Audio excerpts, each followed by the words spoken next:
De volta com o Educador Entrevista, nós vamos falar hoje um pouco a respeito das ações da Secretaria Municipal de Assistência Social, na companhia aqui da secretária Fernanda. Gratidão pela participação conosco, boa tarde. Boa tarde, Luciano, e a todos que estão nos acompanhando. Eu que agradeço mais uma vez poder estar aqui falando da assistência social.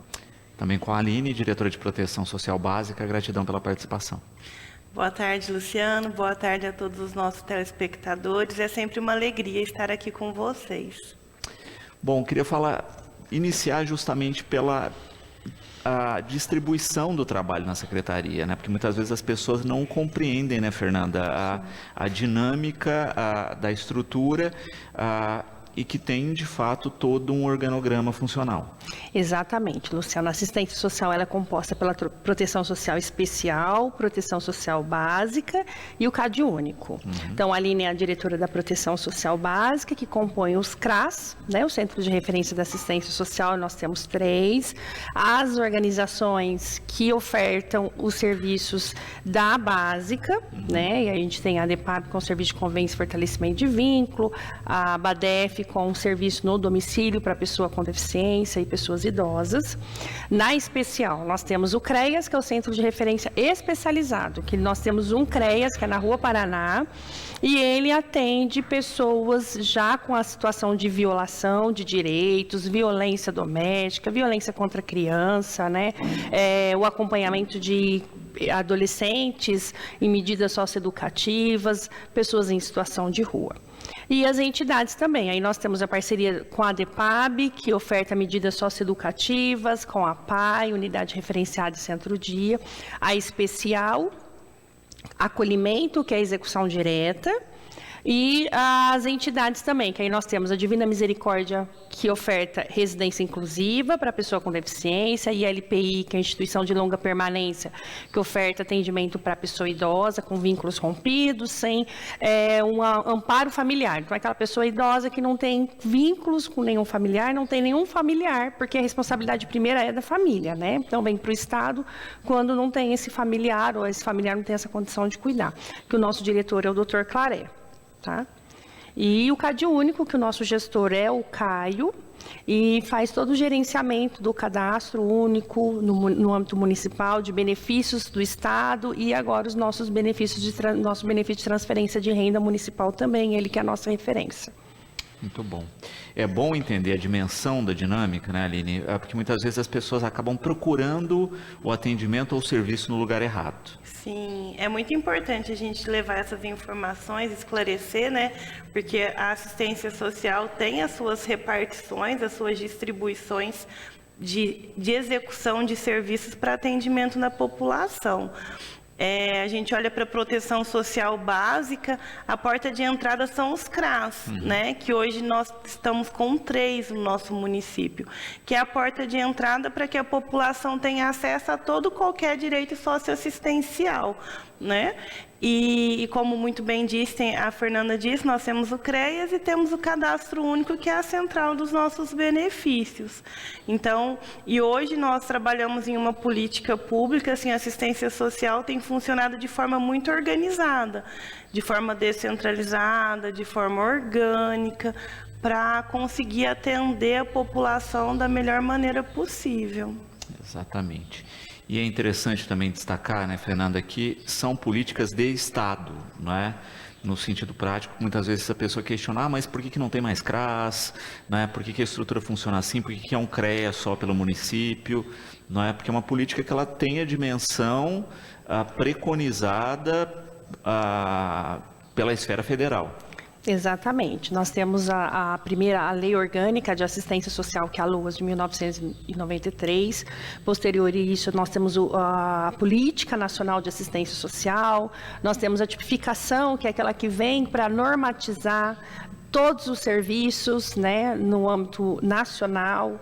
Então, nós temos parâmetros de números de habitantes para número de equipamento, né, o que é referenciado para cada CRAS. Então, hoje a gente tem feito até estudo, né, se a gente precisa, porque muito se questiona, precisa de mais um CRAS? Precisa de um CREAS POP? O CREAS POP não que é voltado para pessoa em situação de rua, para o nosso porte do município. Nós não temos, né, o CREAS-POP. Agora, da quantidade de CRAS, a gente tem feito estudos, se não aumentar CRAS, mas talvez modificar um pouco o redirecionamento dos bairros para exatamente a referência dos CRAS que hoje estão, porque realmente a gente sabe que houve um aumento aí de bairros, né? Nossa cidade tem crescido, então isso nós já estamos fazendo esse estudo com a gestão, para que a gente defina da melhor forma possível e leve o serviço da melhor forma possível para a população. Então, hoje nós já temos um cadastro único funcionando descentralizado, que até então era só na Secretaria de Assistência Social. Então, hoje nós temos pessoas realizando cadastro, atualizando, tirando informações nos CRAS, próximo da população, nos seus territórios. Perfeito. E é isso também, né? É por território, muitas vezes a gente vê um discurso de implementação de política pública por bairro, né? Só que bairro, cada um é de um tamanho, cada um tem uma necessidade, por isso a criação de territórios, não é? Porque ela vai atender demandas e é isso, né? De acordo com a demanda. Sim. É um dos pilares da política da assistência social, né? Trabalhar a questão da territorialização. Porque a gente pode observar que os territórios têm características e demandas próprias, né? Se nós formos identificar no nosso município mesmo. São localidades diferentes, com construções culturais diferentes, demandas. Então, a assistência social um dos pilares é a questão do território, para fomentar essa questão de identificação e também de resolutividade de demandas no sentido coletivo, né? Para olhar para essas demandas que a assistência social, a gente olha para o indivíduo e também olha para o coletivo, através da questão do território. E tem sido, inclusive, dos pontos em que nós temos fomentado enquanto assistência social, de fortalecer o papel protetivo dos territórios. Então, estamos aí com frentes de trabalho para olhar para os centros comunitários, para, de fato, ocupar e revitalizar esses espaços para a finalidade em que eles foram construídos, né? Então, nós, enquanto política pública, temos olhado para isso também e são ações que não param, né? O que a Fernanda trouxe do cadastro único foi um grande avanço, porque antes nós tínhamos o cadastro único atendia apenas na Secretaria de Assistência Social e com uma fila de espera muito grande, né? No ano passado foi instaurado um sistema eletrônico para agendamento, sanou a questão da fila, que conseguia se agendar para daí a 2, 3 meses de distância. Né? Então, pensa uma família que às vezes tem um benefício bloqueado, que está com um cadastro desatualizado e depende da renda daquele benefício de transferência de renda, né? Ficava parado. Agora, de uma semana para outra, a população consegue entrar no site da Prefeitura Municipal de Batatais e já fazer o agendamento. Todas as quintas-feiras libera o agendamento para a semana seguinte. Renda produtiva, não é? É importante a gente sempre ressaltar, né, que é um trabalho histórico da Secretaria, né, de cursos de formação para que a pessoa adquira a possibilidade da sua renda e que tem inscrições abertas agora, né, Aline? Isso, nós temos fomentado aí o projeto Inclusão Produtiva. Como você bem disse, é um projeto que já historicamente a Secretaria de Assistência Social vem executando, né? Hoje a gente compreende que uma parte é nossa enquanto assistência social e outra parte a gente tem fomentado na execução conjunta aí com a Secretaria de Desenvolvimento, que agora nós temos no nosso município.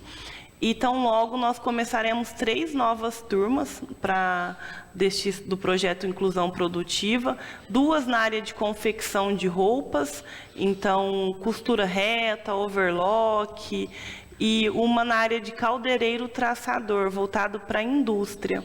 Semana que vem nós já temos uma turma fechada, preenchida, 16 alunos, para o curso de fabricação de álcool em gel e sabonetes, então voltado para a área de cosméticos. Só neste ano nós já tivemos mais de 120 alunos que passaram pelos nossos cursos, por diversas modalidades, desde a área de confeitaria, confecção, indústria, estética. Então, nós estamos aí fomentando a qualificação profissional nas mais diversas áreas, para que as pessoas, de acordo com o que for a sua expectativa para com o curso, né? Seja adentrar em um emprego via CLT, conseguir um trabalho registrado, ou seja, fomentar a questão do empreendedorismo, para que a pessoa fomente, trabalhe com o seu próprio negócio. Então, nós temos gerado aí várias oportunidades para a qualificação de pessoas, geração de renda, o que fomenta a economia local da nossa cidade, que aí são mais pessoas produzindo, mais pessoas alcançando a sua autonomia pessoal e profissional, tendo poder de compra, de acesso, né? E tem sido um sucesso. Logo no final deste primeiro semestre, nós faremos a cerimônia para entrega dos certificados, né, para todos os nossos usuários, o pessoal que frequentou os nossos cursos, que serão certificados aí via Senai, Senac, Sebrae. Então, são certificados que são reconhecidos em todo o território nacional. E para estas turmas que nós iremos começar, a ferramenta de inscrição agora nós fizemos um pouco diferente, para ver se a gente consegue alcançar um número ainda maior de pessoas. Então, começa amanhã as inscrições, vai durante toda essa semana. Estas serão realizadas de maneira presencial na Secretaria de Assistência Social. Então, quem tiver interesse em fazer qualquer um destes cursos, ou se já quiser ficar sabendo como funciona, que talvez para estes ainda não tem interesse, mas já quer ficar antenado para um próximo que possa vir a ter, é só ir até a Secretaria de Assistência Social no período da manhã. Começa amanhã a partir das 8 horas da manhã. Estamos localizados na Rua Coronel Ovídio, número 508. Muita gente conhece como Antigo Lar da Infância. Então, é só a pessoa ir em posse de algum documento de identificação pessoal, que ela já consegue fazer a inscrição para participar dos nossos próximos cursos. Perfeito. Pré-requisito, a faixa etária? Faixa etária a partir de 18 anos, é uma exigência de que as instituições parceiras que colocam, né? E ensino fundamental completo. Perfeito. Luiz Eduardo aqui parabenizando, não é, pelos cursos e colocando se existe a possibilidade também de sempre ter um pequeno módulo para ensinar, nesses casos aí, né, de produção, venda online.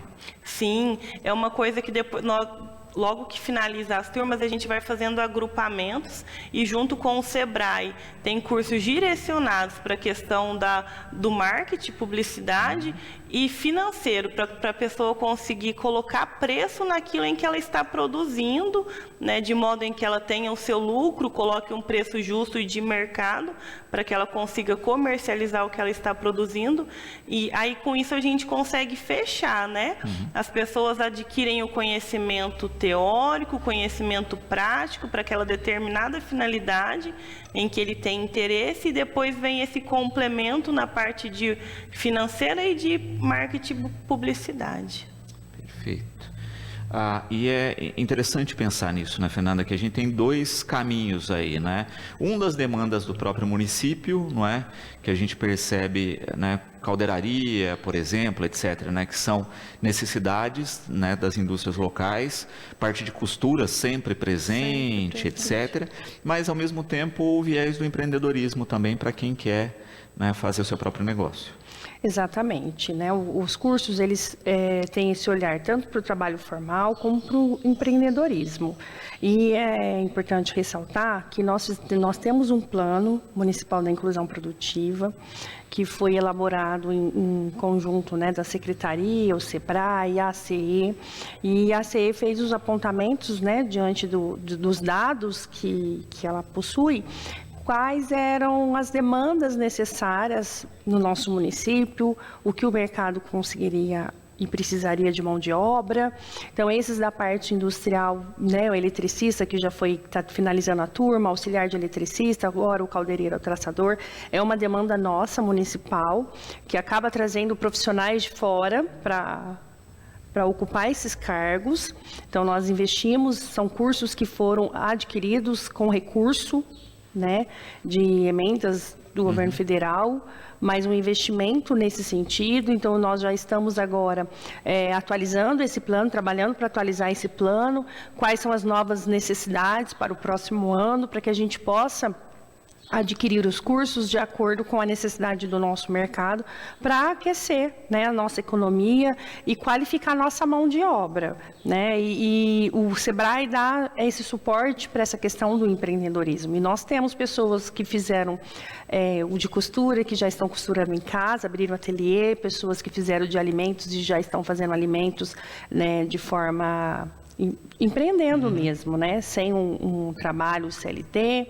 Então, são vários relatos positivos, casos de sucesso, né, que a gente vem acompanhando, né? Queremos fazer mais porque nós entendemos que essa rede da inclusão produtiva ela precisa estar mais interligada, para que a pessoa, quando passe pelos cursos, para onde ela já vai direcionar esse currículo, quais são as opções de trabalho naquele momento, porque o sucesso, além da qualificação e da certificação, é ela gerando renda, né? Perfeito. A Juliana perguntando aqui a respeito do benefício local para os inscritos no CadÚnico. O Família Batatais. O Família Batatais, hoje nós tivemos agora no período da manhã já o processo de licitação, então foi feito pregão hoje. Nós estamos com os profissionais trabalhando dentro dos critérios já tem a lei que já foi aprovada com os critérios próprios, então a gente está olhando com todos os profissionais que vão realizar esse atendimento. A gente acredita que ali para meados de agosto esse programa já será implantado. Vale ressaltar que é um marco histórico para a nossa cidade, né? A transferência de renda enquanto assistência social ela aparece na LOAS, que é a Lei Orgânica de Assistência Social de 93. Desde então, uma caminhada de lutas, né, de militância na área da assistência social, para que houvesse um entendimento de que a transferência de renda é importante para a superação de situação de pobreza, né, de extrema pobreza, e a gente vê que isso vem aumentando, até mesmo no nosso município. Então, é uma forma de responder às demandas e às necessidades. E eu falo muito, Luciano, que isso é possível porque tem profissionais que têm trabalhado, mas nós temos uma gestão, né? O nosso prefeito, Juninho, o nosso vice, doutor Ricardinho, comprometido com a política de assistência social como política de direito, né? Então, eu acho que é possível avançar nesse e em outros projetos que nós vamos passar para aprovação na Câmara por esse olhar. E, para além disso, a gente entende que dentro dos critérios são 12 meses a pessoa nesse programa. Então, nós entendemos que essa pessoa no programa, com a inclusão produtiva, se qualificando, com a questão da política de segurança alimentar, será possível que a pessoa supere a situação de extrema pobreza, de vulnerabilidade socioeconômica, e passe a não precisar mais da política, né, de assistência social. E esse programa ele é conjugado com os outros de renda, por exemplo, Bolsa Família, o programa do Estado, ou não? Não. Atende um outro público? Pode ser que ele atenda pessoas que estão no Bolsa Família, por exemplo, por uma questão de per capita. Então, tem famílias numerosas, que na hora que você olha para essa per capita, ainda que recebe o Bolsa Família, é um valor baixo, né? Uma per capita ainda que fica abaixo da per capita de R$218, por exemplo. Volume de pessoas. Isso. Então, o fato de estar no Bolsa Família ou um outro programa de transferência de renda estadual não exclui essa pessoa. É claro que quando a gente fala de transferência de renda, de programa, a gente olha para quem está mais necessitado naquele momento. Então, entre um que já recebe o Bolsa Família, não atingiu uma per capita, e outro que está numa fila de espera, o olhar vai ser para quem ainda não tem o mínimo, né? Mas não é excludente. Perfeito. Tudo é em cima da questão per capita e da renda específica dessas famílias. E essas famílias, né, a lei trata que são famílias que precisarão estar em acompanhamento. Então, são famílias que estão em atendimento no CRAS, no CREAS, ou nas entidades, nas organizações da sociedade civil parceiras com assistência social, né? Então, tem a questão da escolaridade dessa criança nesse núcleo também frequentar a escola, a questão da saúde, então tem condicionalidades para que de fato o olhar seja ampliado para o direito daquela família. Perfeito. E é fundamental, né, pensar toda essa gama e que tem contrapartidas, é sempre importante a gente destacar isso, né, que todos esses serviços em todas as esferas exigem contrapartida justamente porque não é para acorrentar a pessoa nesse benefício, mas que ele seja, né, uma alavanca para que se altere essa situação. Exatamente, é um caminho, né? São degraus que essa pessoa precisa, essa família precisa avançar para que supere e não precise mais. Então, por isso é tão importante as condicionalidades, os critérios claros, para que haja, de fato, começo, meio e fim, né? O programa de transferência de renda, o Família Batatais, ele vem aí com uma temporalidade, né? Em que a família ela será acompanhada e em cumprimento dessas condicionalidades por 12 meses, ela terá acesso ao benefício. E mediante avaliação de um profissional, de um técnico, isso pode ser prorrogável para até mais 12 meses, né? E de que modo a gente vai trabalhar enquanto política, enquanto assistência social? Através dos acompanhamentos, né, de tudo aquilo em que nós já estamos ofertando enquanto assistência e do que vai ser proposto em plano de acompanhamento para cada família, que ela tenha condições de superar esse momento de dificuldade, de fragilidade social, econômica, para que daí um tempo ela não dependa mais deste benefício para sobreviver, né? Hoje o Família Batatais ele vem com uma prerrogativa para que a pessoa possa gastar em supermercados, farmácias e com material escolar, né? Então é para prover o mínimo para a população, né? Que ela tenha acesso e condições de sobreviver com o mínimo. Perfeito. E tem todo um processo de pregão para definir como é uma transferência, né? Qual a instituição que fará isso? Exatamente. E aí vai ser entregue o cartão, né, nominal à responsável familiar. E esse cartão ela vai utilizar em rede credenciada. Então, ou seja, esse recurso ele entra para fomentar a economia, para aquecer a nossa economia local também. Então, por isso que é o pregão para ficar, né, fazer tudo certinho e precisa ser dessa forma, né, recurso público. Sim. Né? E acaba movimentando uma questão prática que é, muitas vezes, né, você tinha o implemento da questão da cesta básica, por exemplo, não é? Mas que às vezes tem itens que não suprem as necessidades, né? Então você tem esse perfil da pessoa conseguir. Exatamente. Olhando para essa questão da cesta, da segurança alimentar, isso a nível nacional, né? Nós não temos uma cesta que agrega um valor nutricional. Ela é muito rica em carboidrato. E para o desenvolvimento você precisa da proteína, você precisa do carboidrato, né, da fibra. Então, nesse sentido, a pessoa vai ter autonomia. Então, a cesta não vem o sabão em pó. Então, às vezes, a necessidade dela não é o arroz, é o sabão em pó. Ela vai ter essa condição de ir ao mercado, ter essa autonomia, essa dignidade de escolher o que ela vai comprar, né? E organizar isso ao longo do mês. Ela não precisa utilizar tudo de uma vez só. E a cesta, ela é um benefício eventual. Então, ela continuará sendo tratada como benefício eventual. É uma eventualidade que, às vezes, não está ligado por uma questão de renda. É que, às vezes, a gente tem um olhar errôneo, né? Então, não, se eu passei por uma eventualidade, eu perdi um emprego, ou morreu alguém da minha família, que era aquela pessoa que acabava provendo, ou eu gastei muito com o auxílio funeral e eu vou precisar da cesta, eu vou precisar acionar o benefício eventual, é direito. O que a gente vê há anos no nosso município é o benefício eventual sendo tratado como contínuo. Por quê? Justamente por não ter um programa de transferência de renda. Então, essa família que passará por análise do técnico lá do CRAS, que vinha já nessa busca pela cesta básica e atender os critérios, ela vai para o Família Batatais, com esse acompanhamento, como a Aline falou, para que haja uma superação. Falar um pouquinho de pré-conferências, né? E primeiro para entender, né, o que são essas pré-conferências, para que funcionam. Bom, as pré-conferências são a proposta é de que se aconteçam anteriormente às conferências, né, com o intuito de fomentar as discussões. Então, o que seria isso, né? Da gente já trazer a população para essas pré-conferências, para que elas participem, se aproximem dos diálogos, das discussões, né?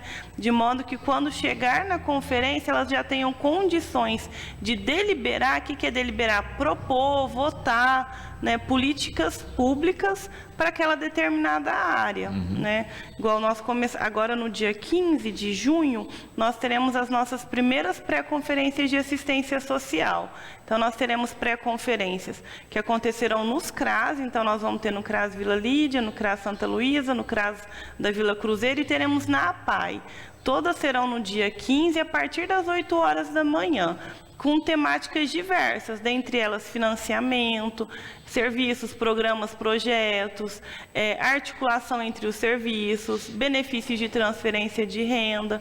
Então, tem essa temática central, que são eixos, né? Hoje nós temos 5 eixos para discutir, na qual nós vamos refletir e conversar isso no âmbito da política pública. Olhar o que nós temos em Batatais, o que nós não temos, o que é preciso fomentar, como fomentar. E uma coisa que nós temos trazido bastante, né? A importância de que a população ocupe esses espaços para a gente começar a pensar a política pública da maneira como ela deve ser construída, que é como? A partir das demandas do que a população apresenta, e não de cima para baixo, né? Porque nós começamos o programa falando sobre a questão dos territórios, né? Vamos supor, nós vamos ter uma conferência lá no CRAS Jardim Santa Luísa. Ninguém melhor do que os moradores de lá para nos apontarem aquilo que não tem e o que vai melhorar a qualidade de vida deles, né? A gente, por mais que nós tenhamos profissionais que são capacitados e que atuam no território há muito tempo, é diferente do que quem vive e de quem está lá, né? Tem uma convivência diferente, uma relação diferente para com as pessoas e para com o território. Então, o objetivo dessas pré-conferências é isso, é começar os diálogos. Que a nossa conferência vai acontecer no dia 30/6, então no final do mês. Para que nessa conferência as temáticas, o pessoal já conheça um pouco do que vai ser dito e que eles possam participar. É até uma chamada que falo nós porque eu também sou do Conselho Municipal de Assistência Social, né? Que nós recebemos do governo federal, que essas conferências têm que acontecer de maneira acessível e de fomentar a participação da população. Então, o que o Conselho esse ano a gente tem tentado fomentar, multiplicar entre os nossos profissionais e colegas, usuários, né? De que a linguagem, aquilo que vai ser dito, de ser dito de uma maneira fácil, de fácil compreensão, né? Para que as pessoas sintam-se confortáveis e pertencentes para propor, porque só assim a gente consegue modificar, né? Pensar em mudanças de perspectivas e de realidades. Exatamente, porque às vezes fica muito distante da comunidade, e até no sentido, como você coloca bem, do linguajar, né? Fica tão técnico que as pessoas não conseguem participar. Sim, e acaba distanciando, né? E o objetivo não é esse. A assistência social de fato, dos nossos pilares é a autonomia, é a democracia, é a equidade social. Isso a gente só alcança como? É com a população junto, né? É fomentando, incentivando, gerando alternativas para que a população ocupe os seus espaços. Que a partir do momento em que a pessoa se entende enquanto sujeito, isso começa no voto, né? Entende o papel dele, o poder que ele tem em votar, em propor. É a partir daí que ele consegue mudar a sociedade em que ele vive, né? Pensar para ele e para as gerações que vêm depois dele. E pensando demandas locais e demandas das outras esferas. Isso. A gente começa a pensar no nosso município, né? E a partir das propostas do que vem para a gente pensar na nossa realidade local, a gente também delibera propostas para o Estado e a partir daí entra numa construção, é do município, depois para o Estado, depois para o federal. Nas nossas conferências são eleitos delegados que vão representar Batatais em todo o território nacional. Então, isso é muito bacana, é muito importante, né? E pensando, né, como muito bem disse a Fernanda, nós estamos num momento, tanto na nossa esfera municipal quanto na esfera federal, que é um momento em que se quer ter a população perto e se quer fazer acontecer coisas que melhorem a qualidade de vida da população. Então, digamos que a gente está num ótimo momento para que as pessoas apresentem as suas necessidades, para que assim os seus governantes possam pensar em como materializar aquilo, que aquilo possa acontecer para que a população viva melhor, né? Exato, exato. E é interessante esse diálogo, né, Fernanda? Porque às vezes a demanda ou até a proposta governamental está longe ou está distante do que essa população deseja, né? Ou às vezes o desejo da população só vai se concretizar com políticas públicas que num primeiro momento não vão agradar muito, não é? Mas que vão fechar um ciclo aí, não é? A gente vê muitas vezes que tem pessoas que não gostam muito de fazer as contrapartidas, né? Mas sem as contrapartidas você não fecha o ciclo. Exatamente. Eu costumo dizer que é uma engrenagem e para que funcione bem, todos têm que fazer a sua parte.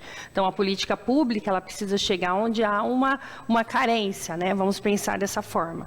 E aí, do outro lado, precisa chegar um pouquinho para que haja essa superação, para que juntos haja uma melhoria, de fato, da qualidade e de vida das pessoas. Não dá para esperar que só um faça a sua parte. E a gente vê muito isso mesmo na execução da política pública, quando a gente pega já os programas existentes de transferência de renda de nível federal, estadual, existe contrapartida, né? Se você não cumpre, você está fora do programa, porque precisa caminhar em conjunto. Voltando na questão da pré-conferência, nós temos também a pré-conferência dia 21 de junho do Conselho de Segurança Alimentar. E é um conselho que está sendo retomado. Agora, nós retomamos as discussões do ano passado, que é importante a gente falar da questão da insegurança alimentar. Nós temos um número importante de pessoas em insegurança alimentar.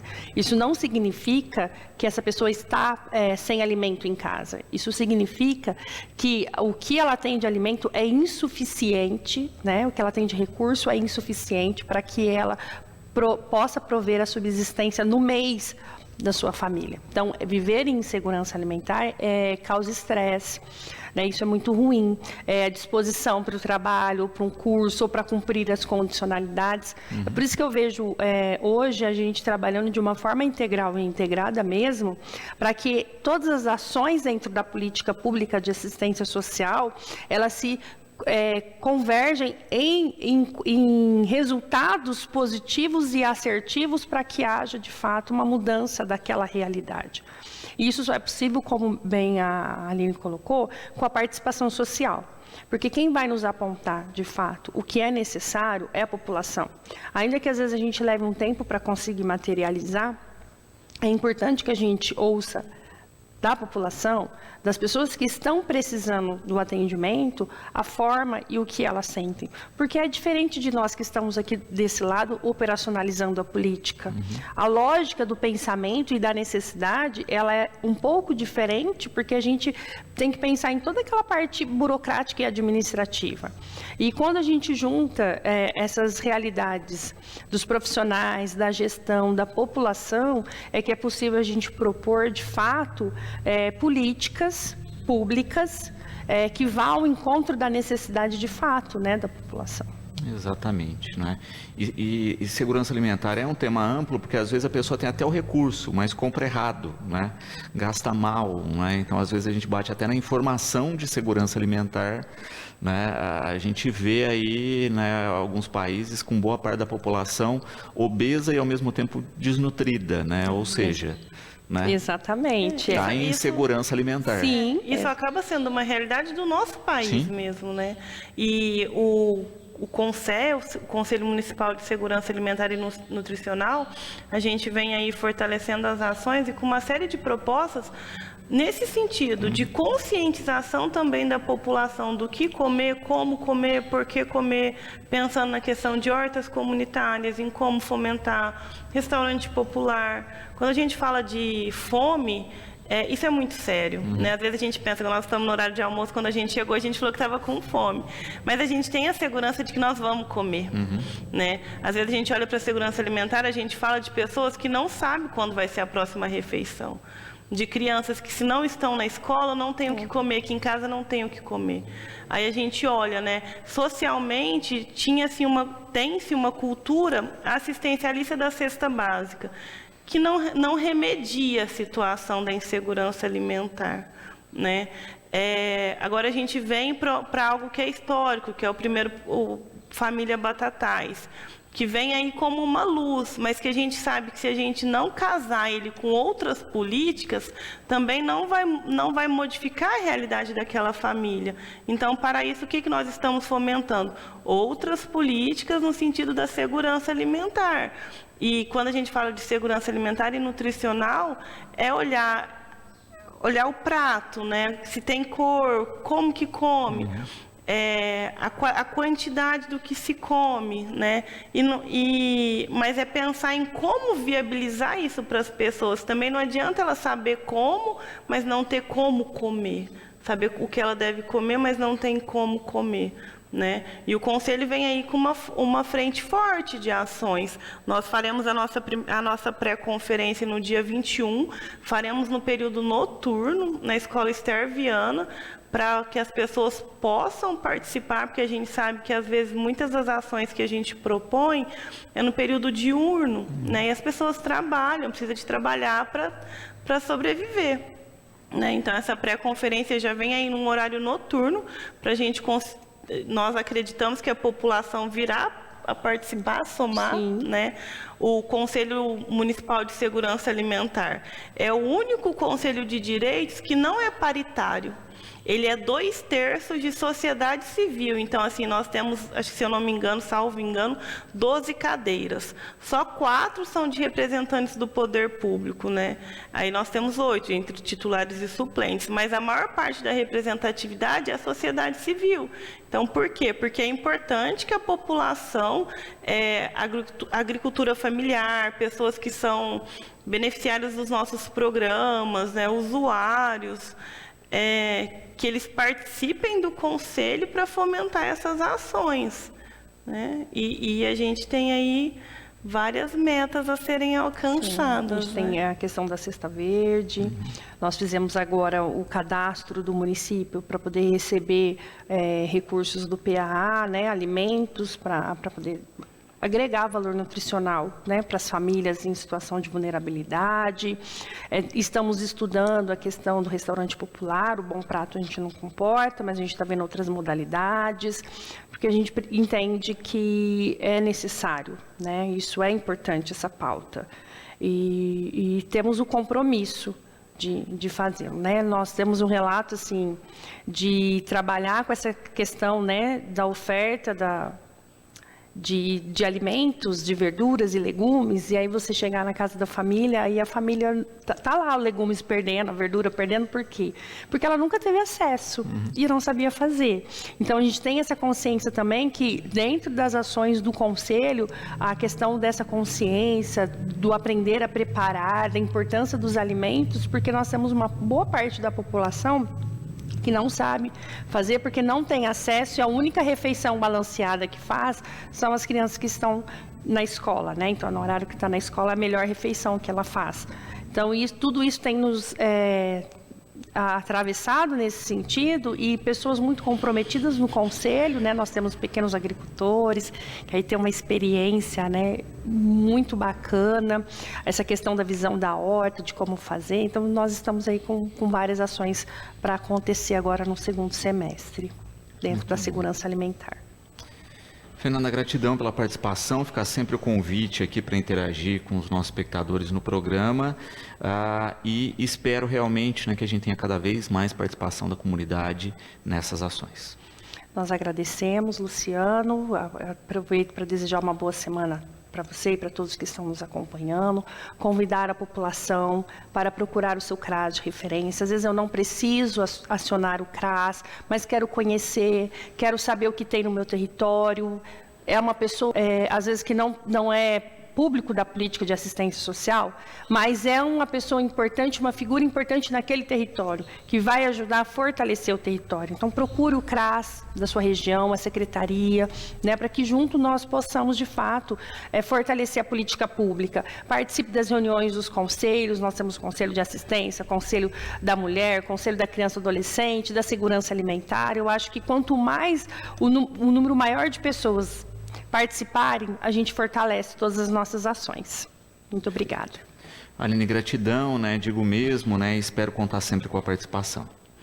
Luciano, muito obrigada. É sempre uma satisfação imensa e ainda melhor vir falar de tanta coisa, né? Da gente olhar para a assistência social de fato sendo tratada enquanto política pública de direito, né?